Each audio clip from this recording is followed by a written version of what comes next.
Got it. You got it. All right.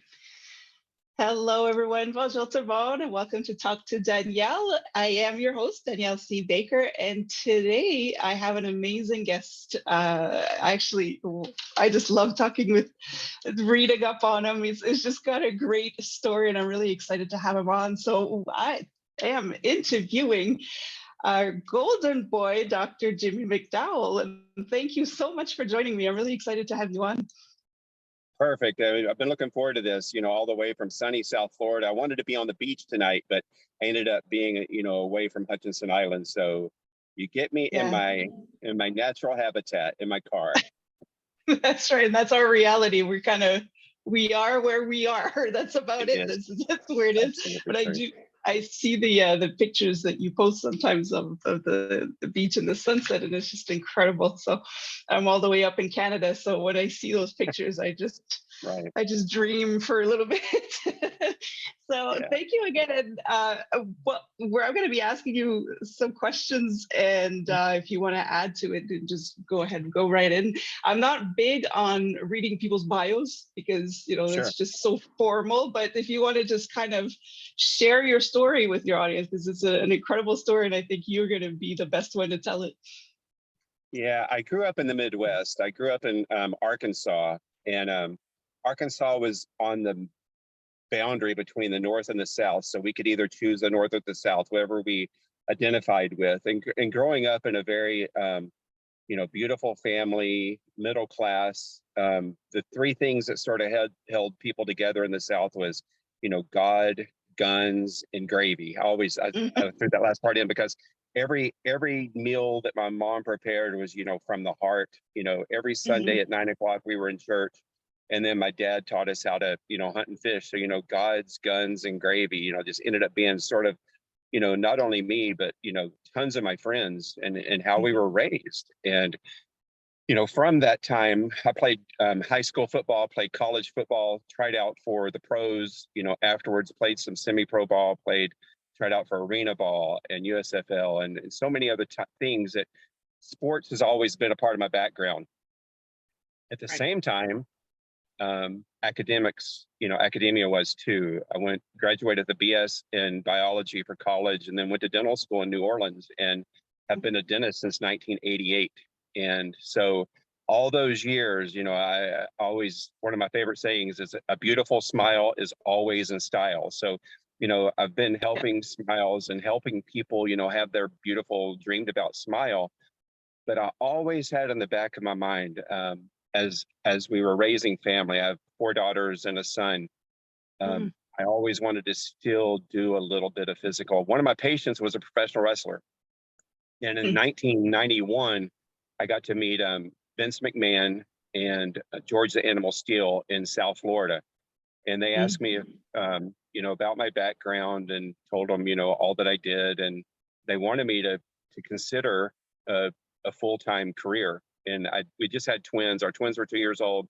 I just opened a dental practice and there was no way I could commit, full time to do that. I didn't believe in my dream enough at the time. And so over the years, I started revisiting that dream and had another patient came in early 2000s. And from that point on, I've been a wrestler. I've been fixing teeth by day and knocking them out at night. Love it. Yes. That's what I love. I always say that fixing teeth by day and knocking them out at night. It keeps the practice going, that's for sure. It does. Yeah, it does. So, And I've I, actually had a chance to help some people, in the wrestling business, people that have, when people with a bad mouth, a bad smile, they'll talk to you like this. And always I mhm. make them put their hand down because I want to see their personality come out. And usually it's because, they have a bad grills, bad teeth. And I feel compassion for people who are always in front of people like wrestlers are, always on TV, always, you know, following their passion, and yet they can't smile because of, a front tooth got knocked out. And I've helped several people, Mhm. get their smile back. So I get to play both sides of the fence when I'm wrestling. That's awesome. That's Yeah. really good. Now, how did you because I know that you loved wrestling too when you were younger, but when did you know that this is what you want to do, that being a dentist and also say I'm going with the sport as well? Yeah, I answer that all the time. And in a true story, from the time I was like 6 or 7 years old, I wanted to be a dentist. I always said dentist.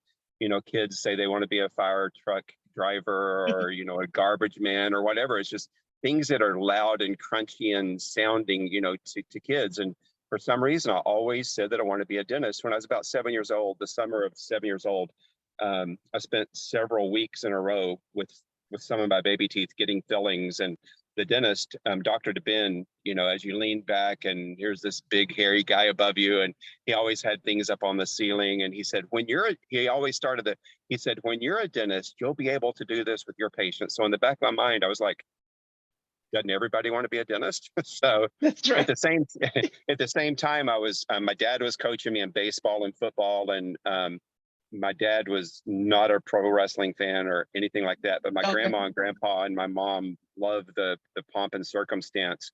I was 7 years old, and my mom had taken me to a match in downtown Arkansas, downtown Little Rock, and Mm. I got up on the ring to get an autograph from one of my favorite wrestlers, and this big stereotypical bad guy came running across the ring, knocked into him, knocked me out of the ring, and onto the front row, and I was hooked for life. I'm thinking, I'm seven Yeah. years old. I just got to be a part of a wrestling match, And so from that point on, I knew that at some point out there, maybe I would get to be a professional wrestler too. That must have been Yeah. an incredible experience, actually, just to be in it. It must be terrifying as well, but it must have been so cool to be Oh, part of that. oh, I did show and tell on my bruise and everything else. I mean, you could, I milked that for all it was worth. It was really nice. Yeah. That's awesome. Now, balancing it too, we'll talk about how you balance life. It requires a lot of discipline for both careers.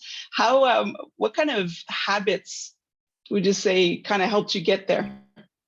You have to be disciplined. You're Mhm. always in the gym training. I grew up having to train, lifting weights. I'm naturally not necessarily a huge guy, but I with weight training and lifting and running, I've been able to pack on the pounds over the years. Typically, I'm about one of the largest guys in the ring, these days. There's a lot of guys in their 180s to 210s, and I weigh 260.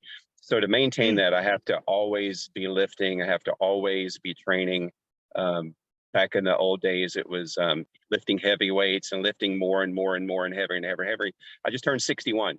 So I wasn't Wow. going to share that. I wasn't going to share that. But at the same time, there's people that want to learn something new. You can start a side business at any age. And I've been doing this for 20 years. I've been doing dentistry for 35 years now, and I really totally enjoy it. But to do it, you really have to be disciplined. You have to hit the books. In my college years, my senior year, we had 4 pre-med and 4 pre-dental students, and we were a very cerebral group of guys. Just loved the fact that we could share sports and academics at the same time. Discipline, number Mhm. one, absolutely. Yeah, and it's true. We really do need it. Tell us what's new with you. What's going on right now? Any because you have so much going on. Any new venture happening for you? Right now, the majority of things that I'm Sarah Weiss, who you had on yesterday, I believe, I have Yeah. become a new addict to pickleball, and I could challenge her worst shots at times. She's going to be coming down with Adam and the family, I believe, this month in Oh, August, and we're going to get to train together and play some pickleball together, and looking forward to being able to share that. My fiance Beth is coming from California. She's been out there for 3 years, moving back to Florida, and during this next month. So really looking forward to starting a new, amazing relationship. And every new beginning has its days, and we work with our counselors. We know that each and every day is a new horizon. Just looking forward to every day is exciting. Somebody asks, how's your day? Well, every day that ends with a Y is perfect. I love it. It's a new yeah. beginning. That's Yeah. right. It is, and it's important when you're enjoying what you do every day. It doesn't feel like you're working, especially when you're putting in the long hours. So that's really good. And yeah, Sarah is getting me on the court next week, so I'll probably Good, get the pickleball bite as well. good, good. She's getting everybody on it. with the dentistry, how anything new going on? Do you Yeah, want to share? during the last couple months, I've been approached by Eddie Garrido. He's the owner of Clearwater Aesthetics in Tampa, Florida, in Clearwater, and I've reinvigorated my um, my dental life, because over the last 5 to 10 years, I've been going to nursing homes. It's been a passion of mine, going to nursing homes, hospitals, rehab facilities, ALFs, and CMP patients who have no ability to be able to get up, get out, and get their, their dental health care taken care of. So I go to them. I've been going to them literally off and on over the last 10 years. As I started picking up more and more hospitals and nursing homes, I did less and less private practice. And I still love to make people smile. And I know it's sort of, maybe I can't remember if I made it up or not, but a beautiful smile is always in style. It doesn't mean if you're 5 years old, if you're 5 or 20 or 50 or 90.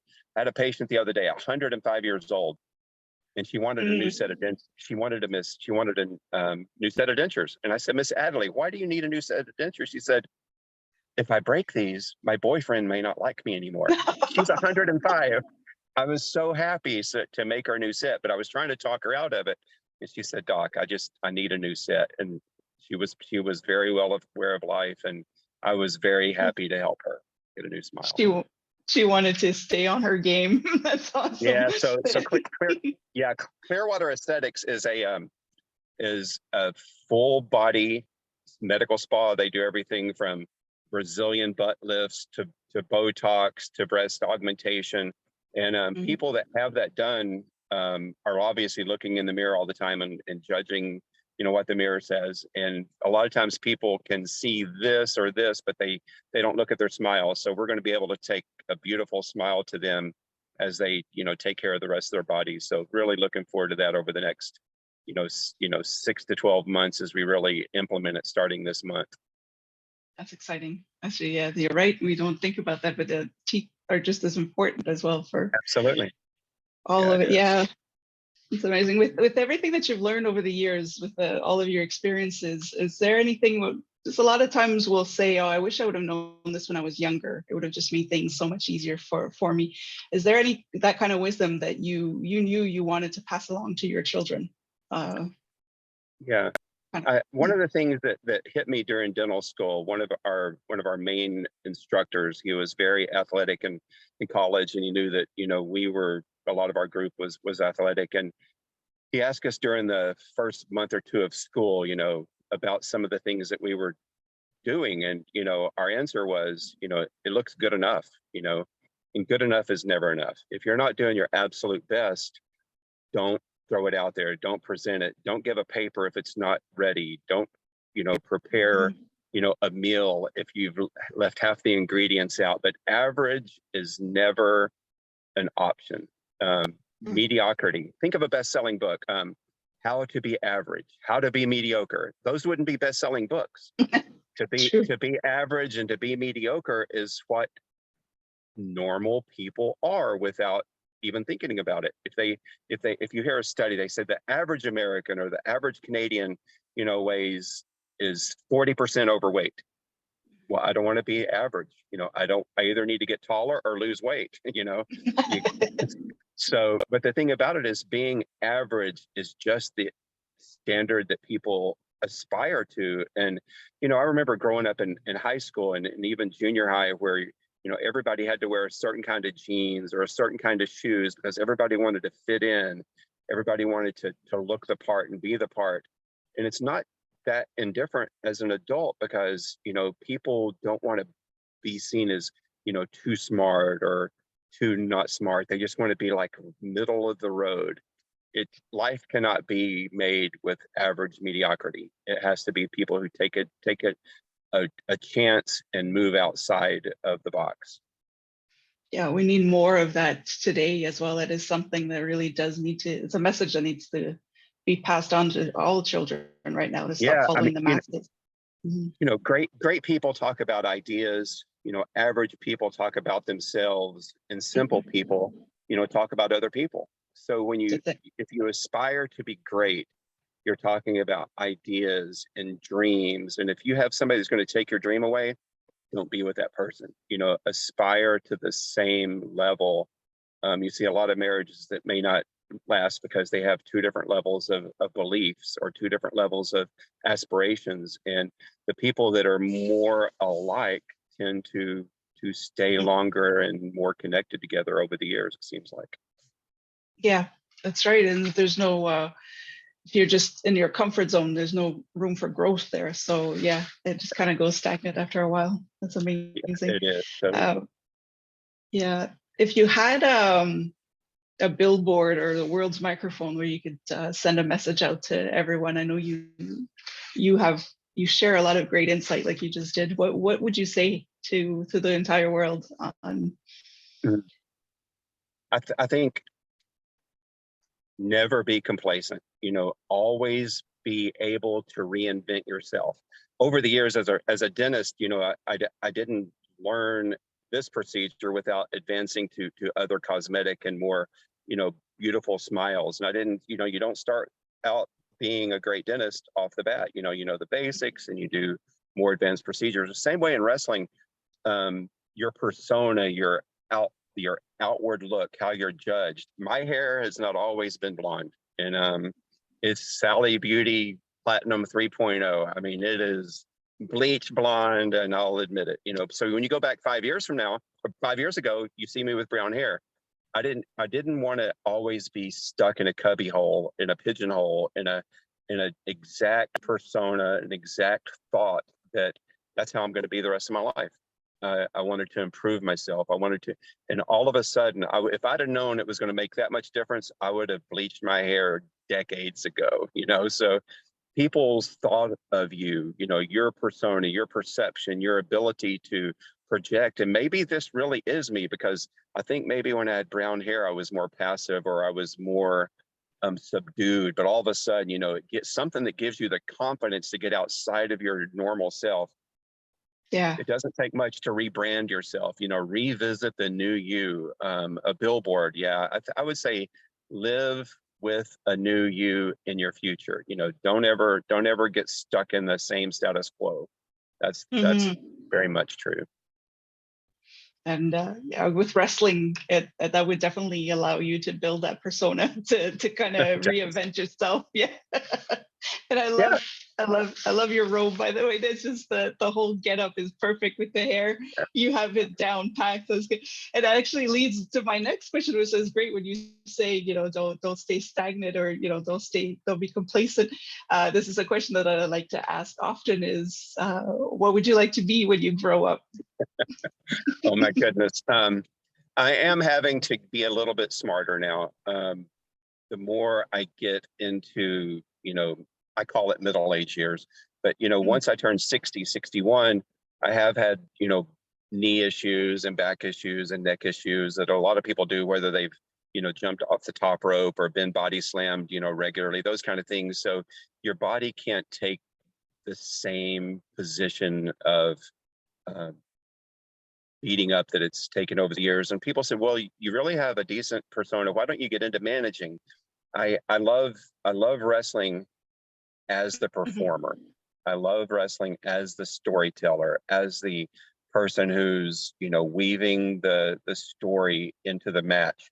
And I had a great wrestler over the years sit back and talk to me. He said, pick somebody on each side of the ring, pick an 8-year-old boy on this side and wrestle. When you're on the side, wrestle to him, and pick a middle-aged mom to the next side. And if you're wrestling to the whole group, you're not really connecting with everybody. But if you pick one person, everybody thinks you're looking at them.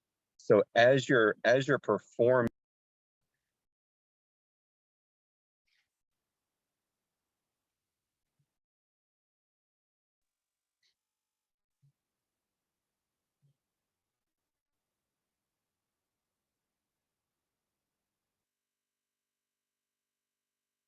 I just noticed that you're muted, Jim. Can you hear me? I think you're muted.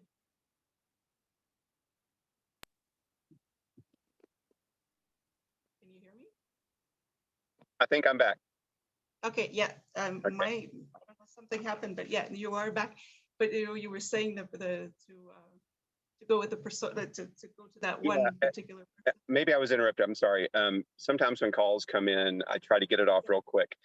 But an older, mature wrestler told me, don't wrestle for the whole auditorium, wrestle for one person on each side. And as you're connecting with that one person, everybody thinks you're looking at them. But if you just generically, have you seen people who've given a speech and they're looking at the back of the auditorium, back of the auditorium, back of the auditorium, because that's the way they were taught. They're not making eye contact. They're not making contact with the people. And, Tony Robbins and Dean Gracioso and so many of the guys that are, of that ilk have an ability to connect verbally, but they connect visually. Beth and I, one of the first things that we ever did, we shared a UPW in Miami, 4 days. And one day I dressed outrageously. I wore a yellow outfit and it was Rockstar, one of my sponsors. And, here we are, 20, 30 rows away, almost eye level with Tony.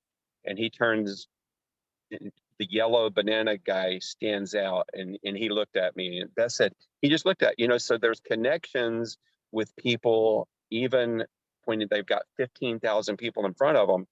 You have to feel like you're in touch with the people that are around you. And I think sharing the ability to rebrand yourself with some of the younger guys, now the guys want to look the same on TV. A lot of the, there's so many different groups, WWE, AEW, NWA, a lot of the guys want to look the same.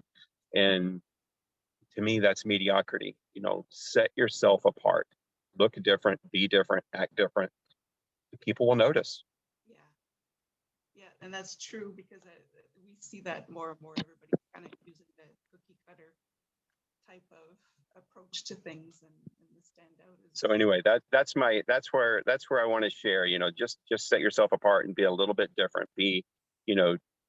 Some people want to be a little bit different. Some people want to be a lot of bit different. And either way, it's connecting with the people who are truly, able to be influenced. And I always get pictures, with kids. Dads say, "Hey, come get a picture with me with my kid," and I already know that the psychology is that dad really wants a picture. But he said he sort of makes the child, 7, 8, 10-year-old kid go get a picture made with me. And I said, after I take a picture, I say, take your dad's phone and get a picture of me with your dad. And I always take the dad's arm and put it around me, like he's choking me. And that's the picture that always makes it on Facebook.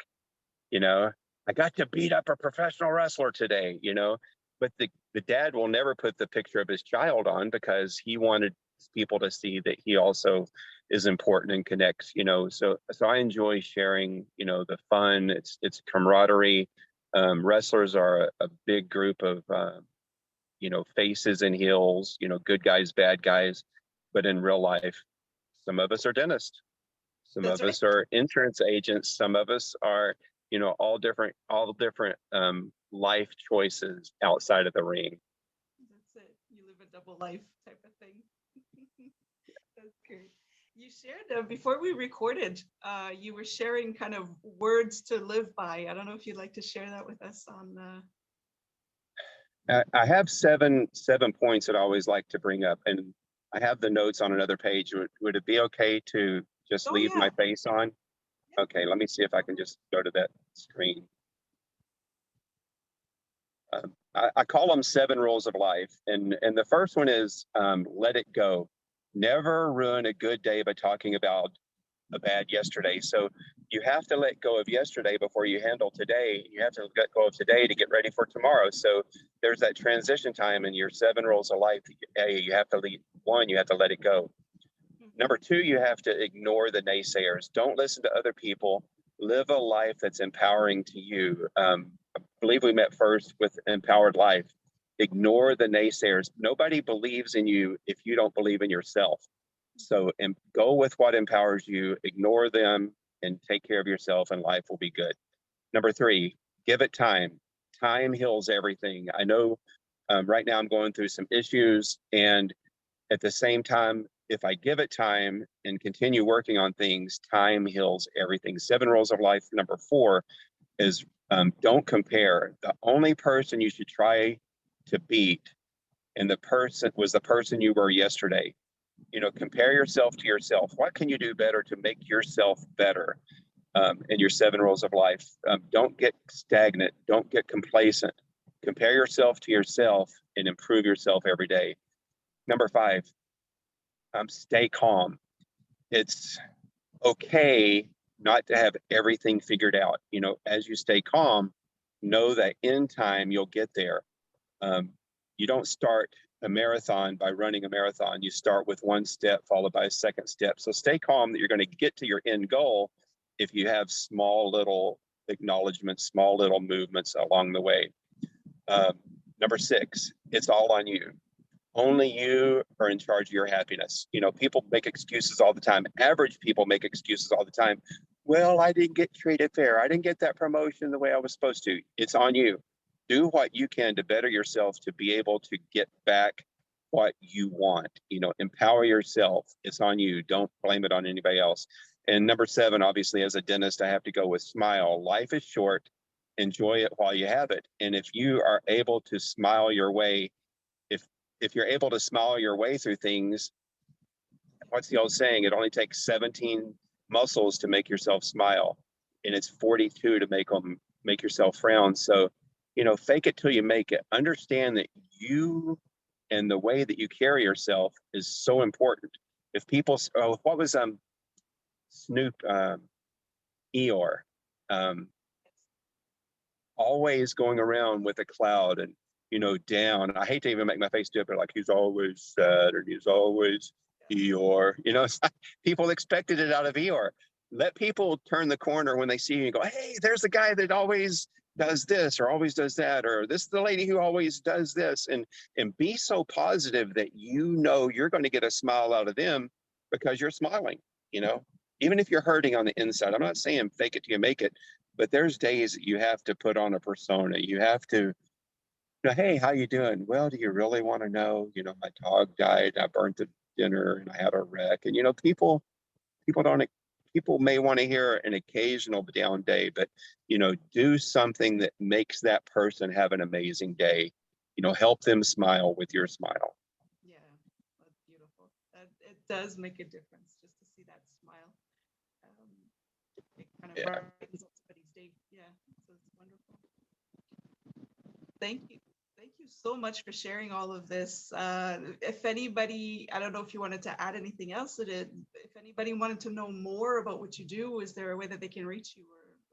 Yeah, actually on Instagram, my son has a couple different sites, and I'll try to remember them by the time it's done. But I'm still old school. I do Facebook, and it's under Jim McDowell, Dr. Golden Boy. And if you under Jim McDowell, it'll be under Florida. There's not many other pictures that look like mine on the front of Facebook. And I guess the point that I did want to leave with you is do not accept mediocrity. You go to dinner and you see a family of 4 sitting there and they all have their phone out and they're all on the phone with their friend. They're missing family time. Average people spend 4 hours a day on their phone and TV, and it's probably actually more than that. The average person only spends 8 to 12 minutes a day speaking to their spouse or their kids. Find a way to not be average. I want to be able to share with Beth and my kids and all the people I come in contact with, to not have the, whatever you want to call the phone. It's our life, but it's an idiot box too. And it does so many amazing things. I can sign contracts and I can, look at people traveling to the top of Kilimanjaro. I just saw somebody post from there, and I want to go there one day, but that's not the point. The point is, don't become so attached to your phone. Don't become so attached to your TV that you don't love the person that's right there next to you. Don't accept mediocrity. Don't accept average. Reinvent yourself. Be that new exceptional person that you can be. That is a beautiful message to send out there. Thank you. Thank you so much for sharing all of it. It's always a pleasure talking to you, and watching you at work is also amazing. So for everybody who's listening, you can definitely find our wonderful golden boy, Dr. Jimmy McDowell, on Facebook. And in the comments, I will add the Instagram. Thank you. Thank you, Danielle. Amazing. Next time you come to Florida, forget about the Panhandle, forget about the West Coast of Florida. Come to the East Coast. We got a place for you to come check the beach out. Oh, I would love that. I know there's a lot of our colleagues or co-workers that are also on your side. Yeah, I don't know if my business partners will be too pleased to hear that. Forget the Panhandle. Come to the fun side. That'll be quite the message to send out. But thank you again, and for everybody listening, again, you can find Jimmy on Facebook, and stay safe, stay awesome. We'll talk soon. Peace out. Thank you. Have a great day.